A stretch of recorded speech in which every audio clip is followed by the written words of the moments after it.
Ele é diretor técnico e administrativo da Dato Engenharia, né? Empresa especializada em projetos e estudos especiais. É engenheiro civil pela Universidade do Vale do Rio dos Sinos, mestre em programa de pós-graduação da Unicinos também, né? Professor universitário de engenharia civil do Centro Universitário Uniftec, na área de materiais de construção, diretor administrativo da Associação Brasileira de Patologia da Construção, diretor de jovens e protocolos da Associação Latino-Americana de Controle de Qualidade, Patologia e Recuperação de Construções, no México, e ainda membro do Instituto Brasileiro de Concreto, IBRACON, e da International Union of Laboratories and Experts in Construction, Materials, System and Structures. Conosco, Júlio Dalto, para brilhantar esse evento. Muito obrigado. Obrigado, Vitor.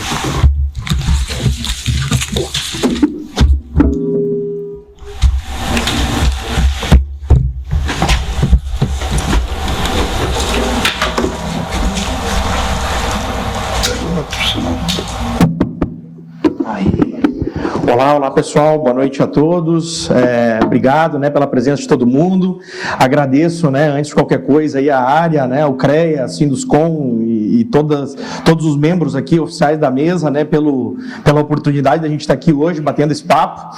Então é um motivo de muito orgulho para mim estar aqui com vocês, né, e espero aí em alguns minutos, né, que a gente possa trocar algumas ideias, a gente possa conversar sobre a tecnologia, sobre a inovação e produtividade, né, que é aí um tema tão importante para a construção civil.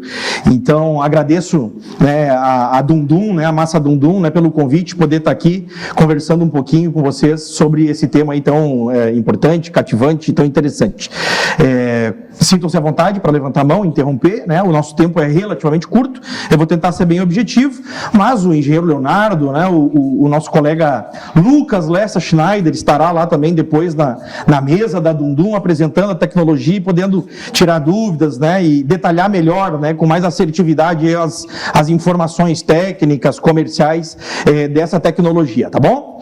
Então, dito isso, né, agradeço aí pela apresentação, né, a extensa apresentação, obrigado, né, por me apresentar. Eu sou o Júlio, né, Júlio Daut, da Dato Engenharia, enfim, também sou um defensor, né, um grande motivador, né, para que as pessoas possam buscar, né, se associar às instituições, às entidades de classe, para que a gente possa juntos, né, promover o desenvolvimento, né, promover cada vez mais, né, o conhecimento técnico especializado para as áreas em específico que nós estamos falando aqui de engenharia e arquitetura. Então é um prazer enorme estar aqui com vocês hoje. Enfim, tem aqui uma breve apresentação, né, que já foi trazida aqui pelo nosso querido amigo. Então, a Dato Engenharia é uma empresa de patologia das construções, né, em que a gente trabalha especialmente, né, junto às construtoras e incorporadoras, desenvolvendo alguns projetos, né, projeto de fachada, impermeabilização, elevação de alvenaria de vedação, para minimizar os problemas de patologia, né, das construções. Aqui para hoje, né, eu começo essa apresentação, né, trazendo e tentando destacar para vocês, né, um problema sistêmico e conceitual que a gente tem na construção civil, né, que é o problema de produtividade do mercado. Né, a gente sabe, e talvez quando não pensamos efetivamente sobre isso, a gente acaba menosprezando essa informação, mas se nós compararmos, por exemplo, a construção civil no Brasil, o mercado, a indústria da construção civil no Brasil, com o agronegócio, né, que alguns anos atrás era talvez o mais ultrapassado, né, das indústrias nacionais, a construção civil hoje está muito ultrapassada pelas tecnologias, pela produtividade, pela forma com que o agronegócio vem conduzindo suas atividades. Né? Então a construção civil ela está atrasada no Brasil frente a outras indústrias nacionais e, em especial, frente a outras indústrias internacionais. Né? Então a Alemanha, Inglaterra, Canadá, Estados Unidos. Né? Então a gente tem uma produtividade muito baixa. E eu trago alguns dados sobre isso aqui. Né? Então, enfim, comparando, né, por exemplo, com a indústria automobilística, então fica até injusta essa comparação, convenhamos, né? Então, o mercado de construção a gente está habituado, né, a construir de uma forma convencional, né, de talvez décadas, se não mais de século, né? A gente edifica as nossas construções de uma forma muito semelhante ao que era feito no passado. Então, apesar disso, eu já adianto a vocês que não sou eu a pessoa mais indicada para defender, né, uma revolução da construção civil frente a novas tecnologias, né? Eu não acredito nisso. Eu não acredito que em 5 anos estejamos todos construindo impressão 3D e não sei mais o que e tal. Eu acho que é fundamental promovermos essas técnicas mais inovadoras, mas não consigo enxergar, né, que no curto, médio prazo, isso se difunda, né, de forma bastante integralizada e sistêmica na construção. Não consigo enxergar isso, né? Então, se a gente está há 100 anos, né, construindo de uma forma que, da mesma forma, não é em 5, 10 anos que agora a gente vai começar a impressão 3D, aquela coisa do calma, né? O processo é lento, a gente vai progressivamente alterando, né, corrigindo os nossos pequenos defeitos, enquanto profissionais, enquanto construtores, incorporadores, enquanto indústria da construção. Então, aos poucos a gente vai evoluindo e a gente consegue implementar novas tecnologias, novos materiais, novos processos, né? Reforço, não estou dizendo que isso é um problema. Eu só acho que não vai acontecer de uma hora para outra. Agora, tudo vai ser impressão 3D, muito bem, vamos investir milhões nisso e abandonamos todo o resto. Vamos com calma, né? Vamos primeiro se importar em resolver alguns problemas elementares, né, que a gente tem na construção civil. Então, primeiro vamos resolver isso. E aí depois a gente pode pensar, então, depois não, a gente pode ir concomitante, né, atuando nesse sentido, mas não assim, de uma forma drástica, né? Os dados que eu trago aqui para vocês são dados bastante interessantes de produtividade de um relatório da FGV, né, estabelecido a partir dos dados lá do PNAD, né, o que é o Plano Nacional, enfim, de contas, né, da União e tal, para estabelecer esses dados de produtividade da construção. O que isso aqui? São dados que representam o quê? São dados que representam, né, em média, o PIB gerado por cada profissional em cada indústria dessas aqui que estão listadas, né? Então, é o PIB per capita daquele segmento, né, do mercado. Então, vejam vocês que se a gente pegar de 1995 a 2013, a construção civil regrediu 2,5%. De novo, não estou dizendo que construiu menos 2,5%, acho que ficou claro para todos, né? É que per capita a produtividade foi 2,5% menos. PIB per capita naquele determinado período. Então, de 2003 para 2007 foi um aumento de 1,7%, enfim. Aqui a gente começou a ter um acréscimo bastante expressivo a partir de 2020, então a gente teve um salto de produtividade, né, de 17%, mas fica claro que por causa da pandemia, né, então a gente teve um decréscimo bastante importante, o que nos resulta aqui um saldo em 17 anos, enfim, não, 17 não, 20 e poucos anos, 27 anos, não 17, 27 anos, uma redução de 0,6% no PIB per capita da construção civil. E se a gente comparar, né, então, com a agropecuária, que teve um acréscimo de 5,5%, nós estamos falando aí de 10 vezes, né, a gente está perdendo em 10 vezes essa evolução, essa progressão de produtividade. E isso é um problema, acho que não precisa explicar por quê, é autoexplicativo, né? Então, o que nós devemos fazer enquanto profissionais, engenheiros, arquitetos, estudantes, atuantes no mercado da construção civil, né? A gente tem que, como eu disse, né, progressivamente abrir, né, quebrar algumas barreiras que a gente tem, alguns paradigmas que nós temos, né, inclusive paradigmas técnicos que todos nós temos, inclusive eu, né, a gente tem que quebrar essas barreiras, né, para abrir a nossa mente para novas possibilidades de materiais, de componentes, de sistemas, de técnicas, de execução.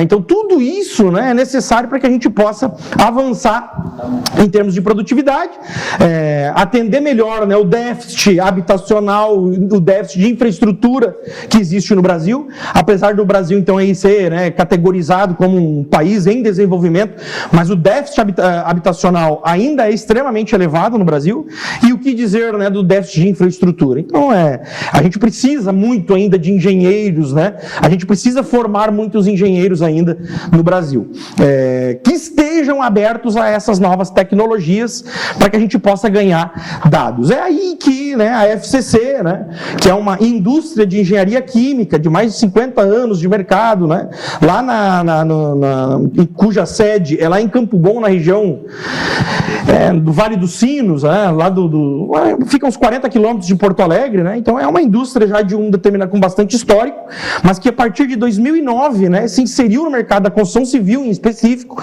com a utilização do que a gente chama de composto polimérico, né, então tecnicamente é o mais correto, né, mas é comumente conhecido aí como argamassa polimérica, cola polimérica, enfim, tem tantos outros apelidos aí, né, informais.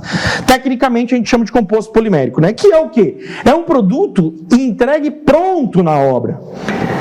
Não semi-pronto, entre aspas, tu não precisa misturar nem água nesse produto, né? Então ele é um produto que chega pronto. Por que não precisa misturar nem água? Porque ele não é de base cimentícia. Todo mundo sabe que o cimento é um material, né, cujas reações aí são dadas em função, né, da água, né? Então, por obviedade, é difícil, tu não consegue entregar um material pronto na obra se for um material cimentício. A exceção aí das argamassas estabilizadas, mas que tem aquele seu período ali, né, para ser utilizado, ou mesmo concreto industrializado, concreto usinado, né, mas também é um produto, né, que tem um tempo, né, de utilização bastante reduzido. Então, a massa Dundum, o composto polimérico, né, é um produto que a partir da sua data de fabricação, 12, 18 meses, a depender da embalagem, né, de validade, né? Então é um produto que tem essa tecnologia diferenciada.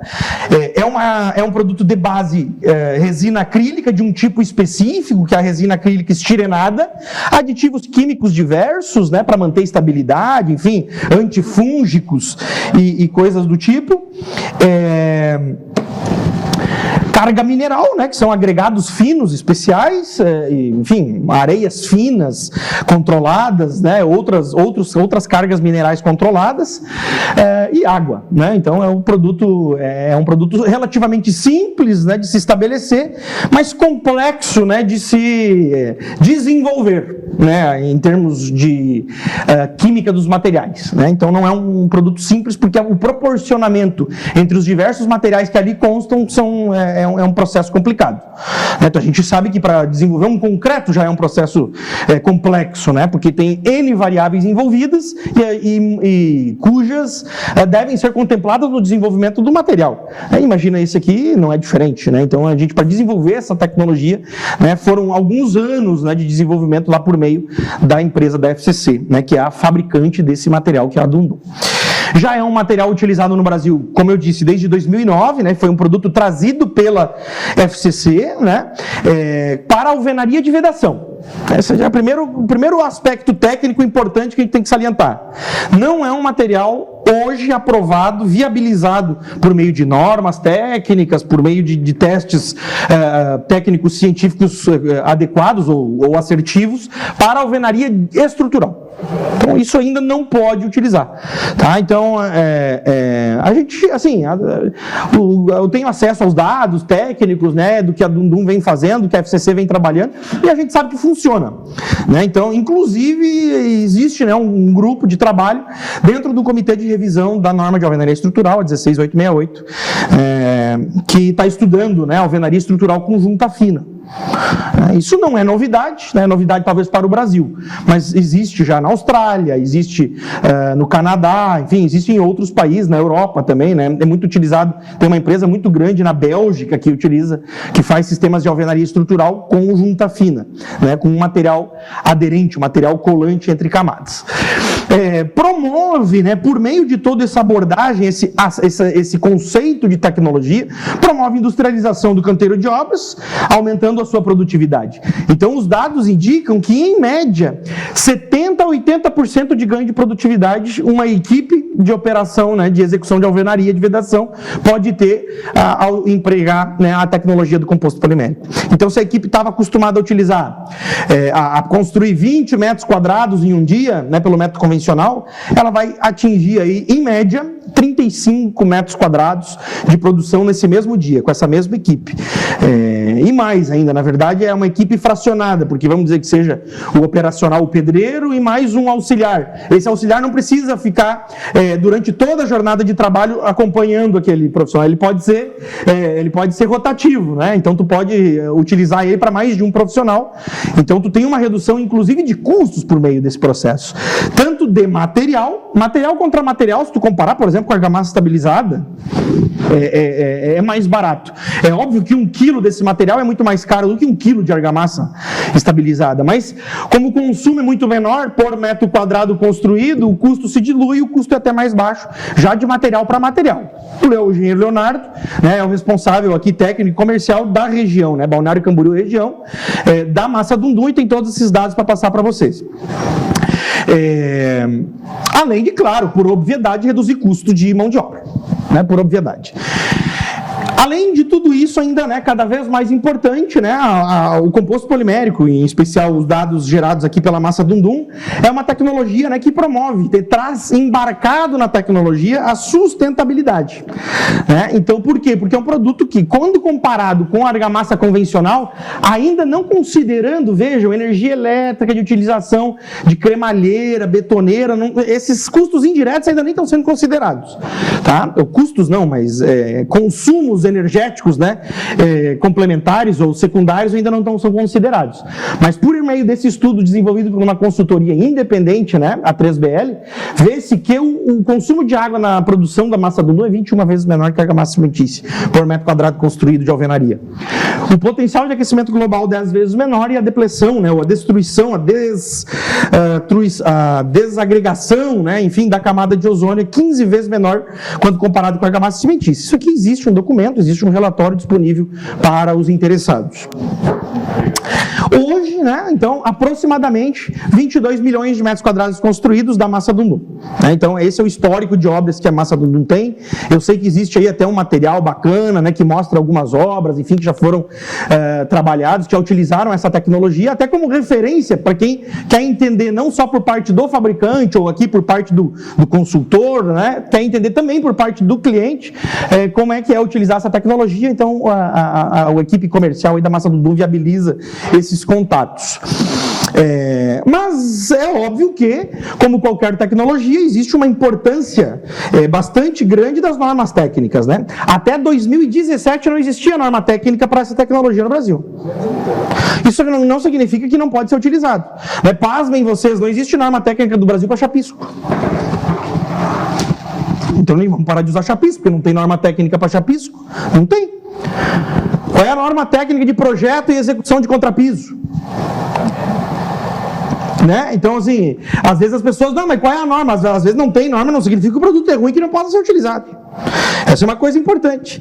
Né? Até porque as normas técnicas da ABNT, elas são regras niveladoras, né, do mínimo necessário para atender, né, em termos de qualidade de desenvolvimento. Mas quem toma as decisões concretamente é o engenheiro, é o profissional da obra, é o arquiteto.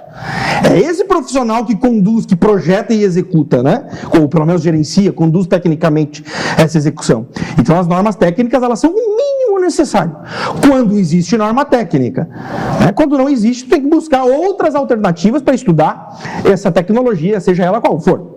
Agora vejam, né? O caso da Dundum, a partir de 2017 existe a NBR 16590, composto, dividida lá na parte 1 e 2, composto polimérico para alvenaria de vedação, requisitos e métodos de ensaio. Ou seja, agora que tem norma, tem que atender, no mínimo, para começar a brincar, para começar a conversar.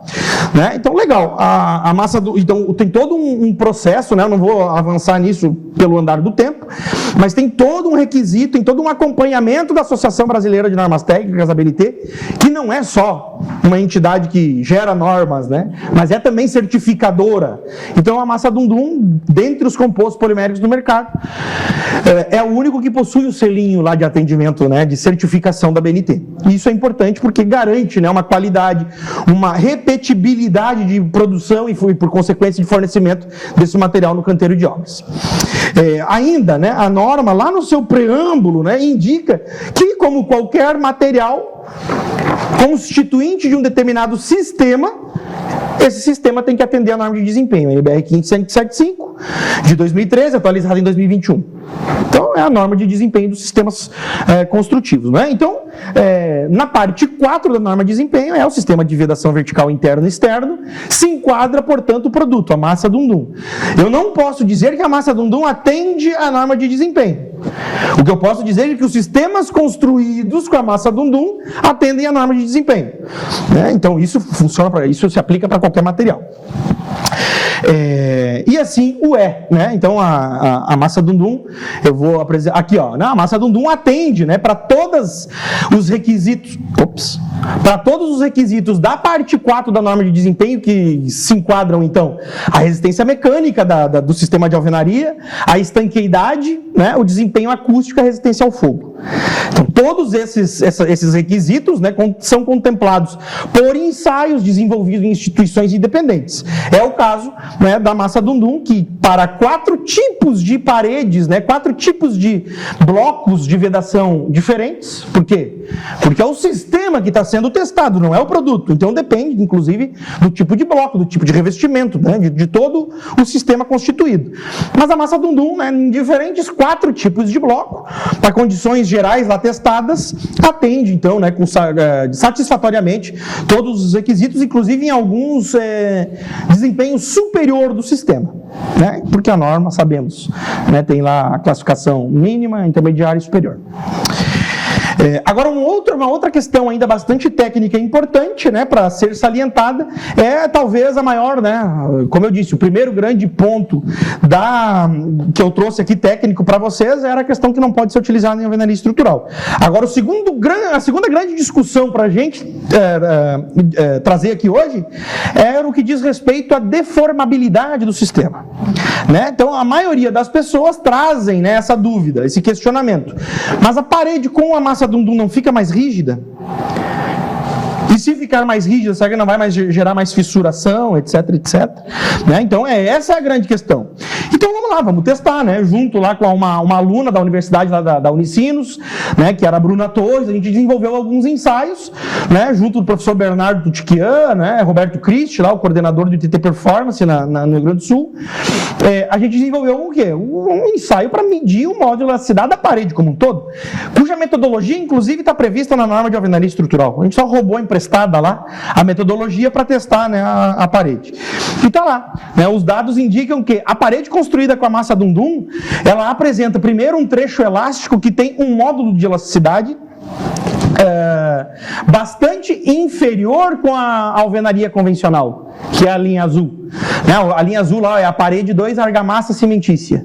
Depois vem composto polimérico e composto polimérico. Então, as paredes construídas com composto polimérico, elas são muito mais abatidas essas retas de tensão-deformação, o que indicam, né, que o módulo de elasticidade dessa parede, não do produto, é menor do que o módulo de elasticidade da alvenaria convencional. Se o módulo de elasticidade é menor, significa que ela é mais deformável. É o contrário do que parece óbvio, né? Vocês sabem. Então, a parede construída com massa Dum-Dum não fica mais rígida. Pelo contrário, fica mais deformável do que a parede convencional, o que tende a ser muito bom, porque ela vai conseguir absorver melhor as movimentações da estrutura, sejam por movimentações higrotérmicas, né? Dilatação térmica diferencial entre os materiais, movimentação dinâmica, né? Vento, aquela coisa toda. Então, eu trago, fora esse problema, essa questão mais conceitual de produtividade, para finalizar, né, eu trago aqui alguns dados sobre um problema mais técnico de operação, que é o quê? Vejam vocês que a norma de alvenaria de vedação no Brasil é de 1984. A NBR 8545. Essa norma cita a forma para tu fazer a ancoragem da alvenaria na tua estrutura de concreto, a ligação, né, dos pilares com a alvenaria, com barras de aço de diâmetro de 5 a 10, que são as famosas, né, o famoso ferro-cabelo. Então, esse é o único método indicado pela norma. Ou seja, inclusive a telinha com pino chumbado que está todo mundo usando há alguns anos, está fora de norma. Então, assim, quem está errado, né? Até a indústria, o mercado ou a norma? Não, a norma está desatualizada, né? Então, o que foi feito, né? Vamos estudar, né? Então, frente a esse método, comparando o método da norma com o método mais utilizado atualmente, e utilizando a massa Dundum como uma solução de ancoragem, né? Foi feito, então, alguns testes, tá? Enfim, com esses métodos, né? Sem nenhum reforço, com ferro cabelo, composto polimérico, a tela que todo mundo usa, e ainda fizemos lá com a C3, né, para comparar. E a gente fez alguns ensaios, né, lá em alguma construtora parceira, né, Ativa Brasil, lá na região metropolitana de Porto Alegre, testando tanto o cisalhamento quanto o arrancamento de módulos, né, aderidos à estrutura. E os resultados indicam, vejam, que com o Dundum, né, ela entrega o mesmo desempenho para o arrancamento, entrega o mesmo desempenho estatisticamente falando, que estamos dentro de mesmos desvios padrão, né, ela entrega o mesmo desempenho do ferro cabelo, da tela, né, então tu atende esses requisitos satisfatoriamente. Ah, mas Júlio, quanto que tem que dar? Ali está dizendo, ó, a força em quilonewton, né, nós estamos falando de uma tonelada de força de arrancamento, uma tonelada. Precisa de uma tonelada? Não sei, ninguém sabe, né, não tem na norma, não se sabe isso. Então, o que dá para nós fazer é avaliar qualitativamente, comparando um dado com o outro. Cisalhamento, né? Então, que é essa força tangencial à superfície aderente, né? Também, né? Claro, aí com o ferro cabelo, tem uma barra de aço ali atravessada, o esforço cortante resistente é muito maior. Mas quando tu compara com a tela, né? Também a Dundum entrega até um desempenho superior ou estatisticamente equivalente. Então, eu finalizo, né, com isso, né? Apresentando que além de ser satisfatória tecnicamente essa solução para ancoragem de alvenaria ainda é mais barata, né? Comparando tanto ferro cabelo, tela galvanizada, argamassa colante AC3. Isso para essa edificação dessa construtora, né? Esse caso isolado, para a obra inteira, o que se ia gastar com ferro cabelo para fazer só a ancoragem era R$260 mil, né? Com tela R$200 mil e com a Dundum R$50 mil, né? Então nós estamos falando aí de aproximadamente 25% do custo que poderia ser atingido, né? Então tem um custo expressivo, às vezes a gente desconsidera, né? Porque é uma coisa tão é tão pequeno perto de outros problemas que a gente tem na obra, né? Mas nós estamos falando de uma redução de R$150 mil para esse prédio que não tem muita parede assim, porque é um prédio comercial. Então não tem tanta parede dentro, né? Então já R$150 mil no bolso a mais é importante. De repente dá até para pagar o Júlio daí, né? Para uma consultoria, alguma coisa assim. Então, gente, eu agradeço vocês, né, pela oportunidade mais uma vez, me coloco à disposição, trago aqui alguns contatos meus, pode mandar mensagem no WhatsApp, enfim, o que vocês quiserem, para a gente bater um papo sobre essa tecnologia e sobre tantas outras. Muito obrigado e fico à disposição.